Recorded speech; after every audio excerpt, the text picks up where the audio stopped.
Hi friends, എല്ലാവർക്കും നമ്മുടെ ഇന്നത്തെ പുതിയ വീഡിയോയിലേക്ക് ഒരിക്കൽ കൂടി സ്വാഗതം.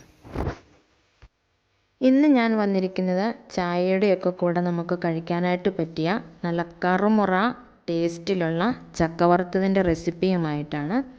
അപ്പം നമുക്കിത് എങ്ങനെയാണ് ഉണ്ടാക്കുന്നതെന്ന് ഒട്ടും സമയം കളയാതെ വീഡിയോയിലേക്ക് പോകാം. അപ്പം നമ്മുടെ ചക്ക വറുത്തത് ഉണ്ടാക്കാനായിട്ട് ചക്കയൊക്കെ വെട്ടി നല്ല സ്ലൈസായിട്ട് ഞാനിവിടെ അരിഞ്ഞെടുത്തിട്ടുണ്ട്. നിങ്ങൾക്കിഷ്ടമുള്ള കനത്തിൽ അത് അരിഞ്ഞെടുക്കാം. ഞാനിപ്പോൾ ഈ ഒരു കനത്തിലാണ് അരിഞ്ഞെടുത്തിരിക്കുന്നത്. ഇനി ഇത് നമുക്ക് ഫ്രൈ ചെയ്തെടുക്കണം. ഞാൻ ഫ്രൈ ചെയ്തെടുക്കുന്നത് വിറകടുപ്പിലാണ്. അപ്പോൾ വിറകടുപ്പിൽ ഒരു ഉരുളി വെച്ചിട്ട് അതിലേക്ക് സൺഫ്ലവർ ഓയിലാണ് ഒഴിച്ച് കൊടുത്തത്.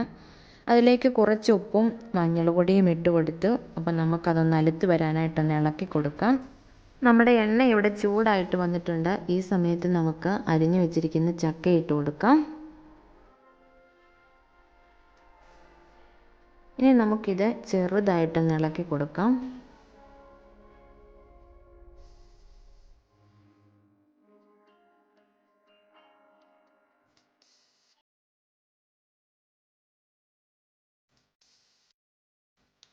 നമ്മുടെ ചക്ക വറുത്തത് ഏകദേശം പകുതി മൂപ്പായിട്ട് വന്നിട്ടുണ്ട്. ഈ സമയത്ത് നമുക്ക് നന്നായിട്ട് ഇതൊന്ന് ഇളക്കി കൊടുത്ത് ഇത് നല്ല ഫ്രൈ ആയിട്ട് വരുന്നിടം വരെ നമുക്കിത് വെയിറ്റ് ചെയ്യാം.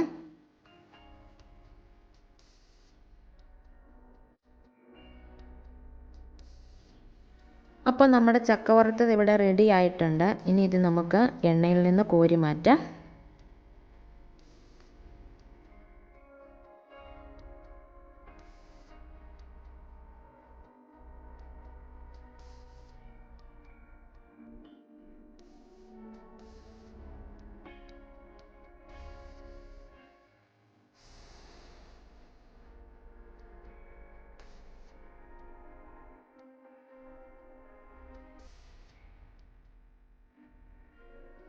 ഇനി നമുക്ക് ഈ ചക്ക വറുത്തത് ഒരു ന്യൂസ് പേപ്പറിന് മുകളിലേക്കോ ടിഷ്യൂ പേപ്പറിന് മുകളിലേക്കോ ഇട്ട് കൊടുക്കാം. അതിനുശേഷം നമുക്ക് ബാക്കിയുള്ള ചക്കയും കൂടെ ഇതുപോലെ വറുത്തെടുക്കാം.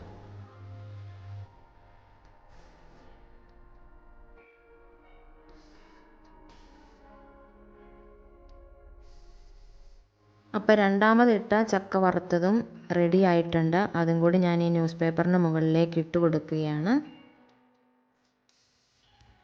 അങ്ങനെ നമ്മുടെ ചക്ക മുഴുവൻ ഇവിടെ വറുത്തെടുത്തിട്ടുണ്ട്. നമുക്ക് ഇത്രയും ചക്ക വറുത്തത് കിട്ടിയിട്ടുണ്ട്. ബേക്കറിയിൽ നിന്നൊക്കെ മേടിക്കുന്ന അതേ ടേസ്റ്റിൽ നല്ല കറുമുറ കഴിക്കാനായിട്ട് പറ്റിയ ചക്ക ചിപ്സാണിത്. അപ്പോൾ ചക്കയുള്ള സീസണാണിപ്പോൾ. എല്ലാവരും ഇതൊന്ന് ട്രൈ ചെയ്ത് നോക്കുക. എൻ്റെ ഈ റെസിപ്പി നിങ്ങൾക്ക് ഇഷ്ടമായാൽ ലൈക്ക് ചെയ്യാനും കമൻറ്റ് ചെയ്യാനും മറക്കരുത്. നിങ്ങൾ ആദ്യമായിട്ടാണ് എൻ്റെ വീഡിയോ കാണുന്നതെങ്കിൽ എൻ്റെ ചാനലൊന്ന് സബ്സ്ക്രൈബ് ചെയ്യുക. അതിന് തൊട്ടടുത്തായിട്ടുള്ള ബെൽ ബട്ടൺ അതുകൂടി എനേബിൾ ചെയ്താൽ ഞാൻ അപ്ലോഡ് ചെയ്യുന്ന പുതിയ വീഡിയോസ് അപ്പോൾ തന്നെ നിങ്ങൾക്ക് നോട്ടിഫിക്കേഷനായിട്ട് കിട്ടും.